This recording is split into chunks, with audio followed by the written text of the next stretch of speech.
शकील गाड़ी से अपने घर आ रहा होता है। तभी वो देखता है कि उसके रास्ते के सामने एक चमकीला कछुआ रास्ता पार कर रहा होता है। शकील थोड़ा आगे जाकर उस चमकीले कछुए को देखता है, फिर गाड़ी को किनारे रखकर कछुए के पास जाता है। तभी कछुआ उसे कहता है, मैं बूढ़ा हो चुका हूँ बेटा, मुझे अंधेरे में कुछ दिखाई नहीं दे रहा है, क्या तुम मुझे आगे रास्ता दिखा सकते हो? तब शकील हैरान होता है और कहता है, ये क्या, तुम बोल सकते हो? लगता है तुम कोई जादुई कछुआ हो। कछुआ कहता है, हाँ, मुझे बस रास्ता पार करा दो, वरना अंधेरे में कोई मुझे कुचल ना दे। शकील उस कछुए को रास्ता पार कराता है, उसे किनारे पर छोड़कर आता है। तभी शकील के हाथों में ढेर सारा चमकीला पदार्थ लग जाता है। उसके हाथों से हीरे के जैसा चमकदार रोशनी निकलने लगता है। शकील का सारा याददाश्त मानो खो जाता है। तब वो कछुए से कहता है, तुम कौन हो और तुम्हें छूते ही मेरा ये हाथ में रोशनी कैसे आने लगा है? शकील के हाथों से बहुत तेज रोशनी निकलने लगता है, मानो उसके हाथ से चांद की रोशनी निकल रही हो। एक चमकदार रोशनी की वजह से उसके आसपास चारों तरफ उजाला छा जाता है, जैसे रात में ही दिन हो चुका हो। शकील कहता है, ये क्या हो गया, मेरी मदद करो, मेरा हाथ इतना चमक क्यों रहा है? तब कछुआ कहता है, ये तो सच में चमत्कार हो गया, लगता है आखिर वो समय आ ही गया। शकील पूछता है, कौन सा समय? तब कछुआ कहने लगता है, शकील, ये कहानी बहुत ही लंबी है, पर समय बहुत कम है। अब मैं जैसे कहता हूँ वैसे करते जाओ, तभी तुम्हें इस चमकदार हाथों की रोशनी से छुटकारा मिलेगा और मुझे भी इस बुढ़ापे से छुटकारा मिलेगा। शकील पूछता है, जल्दी से बताओ। तब कछुआ कहता है, मेरी पीठ पर 4 दीवार है, तुम्हें एक एक करके उसमें अंदर जाना है, तभी तुम बच पाओगे। पर मेरी एक बात ध्यान में रखना, तुम्हें हर दरवाजे पर 2 रास्ता मिलेगा, एक अच्छाई का और एक बुराई का। तुम जो भी रास्ता चुनोगे उससे तुम्हारा भविष्य तय होगा। तुम्हें पहला, दूसरा, तीसरा और चौथा रास्ता क्रम से पार करना होगा। शकील तुरंत ही उसे छूता है। वो पहला दरवाजा खोलता है और कछुए के शरीर के अंदर पहुंच जाता है। पहला दरवाजा बहुत ही अंधेरा होता है, शकील को कुछ भी दिखाई नहीं देता। तभी वो अपने हाथों की रोशनी का प्रयोग करता है और आगे बढ़ता जाता है। थोड़ी ही कदम आगे जाने पर कुछ लोग दिखाई देते हैं।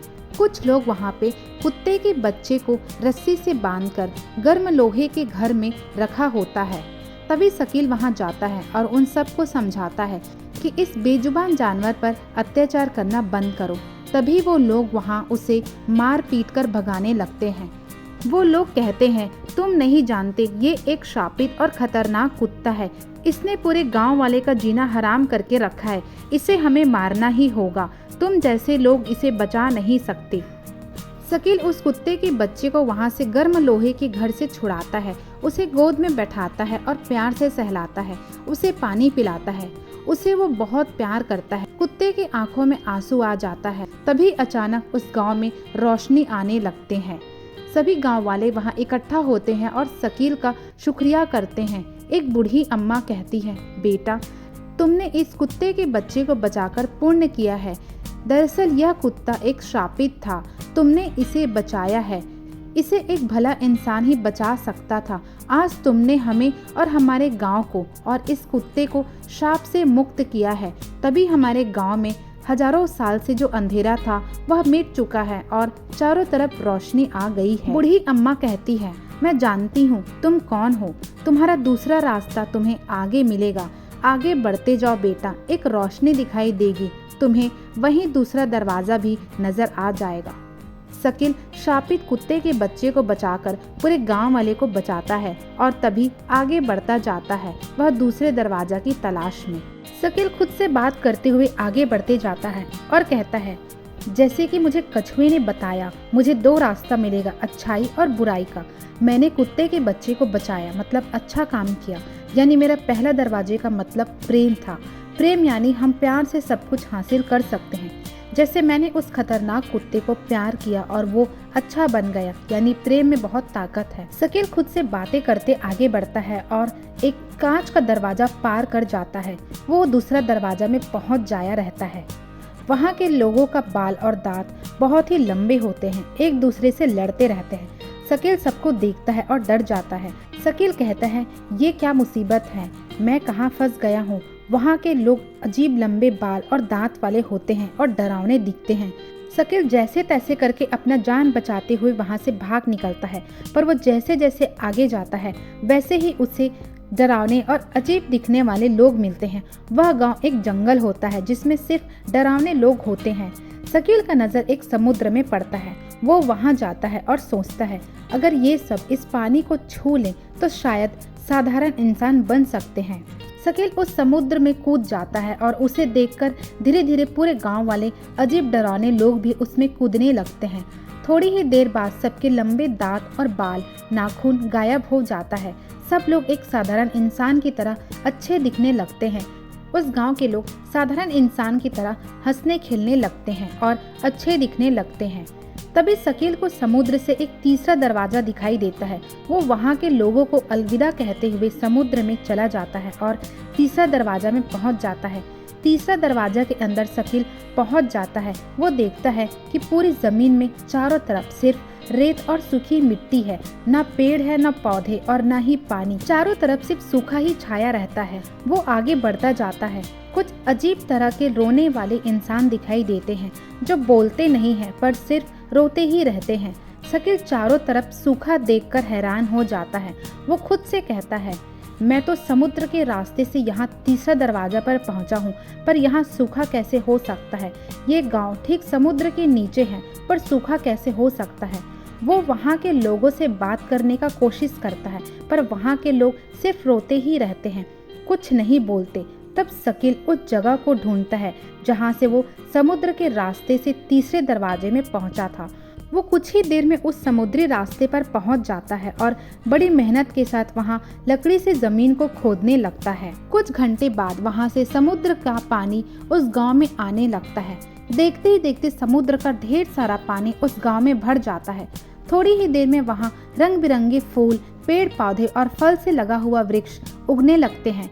वहाँ के लोग खुशी से झूम उठते हैं, सब बातें करने लगते हैं। चारों तरफ सिर्फ हंसी और खुशी सुनाई देता है। तभी वहाँ एक कुत्ते का झुंड आता है और शकील से कहता है, यहाँ हजारों सालों से सूखा अकाल पड़ा था। आज तुम्हारे वजह से यहाँ पानी आया है और हम सब आज़ाद हुए हैं। शुक्रिया अनजान आदमी। चौथा दरवाजा तक सिर्फ हम तुम्हें वहाँ लेकर जा सकते हैं, चलो हमारे साथ। कुत्ते का झुंड शकील को एक गुफा में लेकर जाता है और कहता है, अंदर जाओ, यही चौथा दरवाजा और आखिरी रास्ता है। शकील उस सुनसान अंधेरी गुफा के अंदर जाता है। थोड़ी ही देर में एक भयानक और खूंखार आवाज सुनाई देता है और वो भयानक आवाज एक भयानक कछुए का होता है। कछुआ कहता है, तो तुम हो वो इंसान जो इस दरवाजे तक पहुंच पाए। क्या तुम्हें मौत से डर नहीं लगता? क्या तुम जीना नहीं चाहते? तुम यहाँ से बाहर नहीं जा सकते हो। आज तक चौथे दरवाजे तक कोई नहीं पहुँच पाया, सब भाग गए। आखिर तुम कैसे पहुँच पाए? तुमने तीनों दरवाजा में सिर्फ अच्छाई का साथ दिया है, इसलिए मुझे मजबूरन उस राजा कछुआ को वापस बुलाना होगा। वो जीत गया। शकील कहता है, मैं कुछ समझा नहीं, ये क्या कह रहे हो आप? तब भयानक कछुआ कहता है, दरअसल इंद्र नाम का एक राजा हुआ करता है जो अभी धरती में है, जिसके पीठ पर 4 दरवाजा है। जिसके पीठ के दरवाजे से तुम अंदर आए हो उसका नाम इंद्र है। वो एक महान और एक अच्छा कछुआ है, हम सबका राजा है। वो बहुत ही अच्छा है और नेक राजा है, पर उसकी अच्छाई हमें पसंद नहीं आता था, तो हम सब कछुए समाज ने मिलकर उसे श्राप दिया कि वो इंसानों के साथ रहे और धरती में जाकर भटकते रहे। उसे श्राप से सिर्फ वही इंसान मुक्त करा सकता था जो सच्चाई के रास्ते में चले। तुमने तीनों दरवाजे पर सिर्फ लोगों की भलाई के लिए काम किया है, इसलिए चौथे दरवाजे तक पहुंच पाए। अब इंद्र कछुआ श्राप से मुक्त हुआ सिर्फ तुम्हारी अच्छाई और नेक दिल की वजह से। अगर तुम बुराई का साथ देते तो इंद्र कछुआ धरती में ही भटकता रहता और वहीं फंसा रहता। तुमने अच्छा काम करके उसे श्राप से मुक्त किया है। इंद्र कछुआ वहाँ थोड़ी ही देर में प्रकट हो जाता है, शकील का धन्यवाद करता है और भयानक कछुए से कहता है, पिताजी, मैं श्राप से मुक्त हुआ। अब आपको यकीन हो गया होगा कि सच्चाई के मार्ग पर चलने वाले लोग भी होते हैं। शकील के अच्छे कर्म ने मुझे आज़ाद किया है। मैं वापस अपने समाज में आ गया हूँ। इंद्र कछुए का पिता उसे गले से लगाता है और कहता है, बेटा मुझे माफ करना, तू ईमानदार था पर हमें बुराई ही अच्छी लगती थी।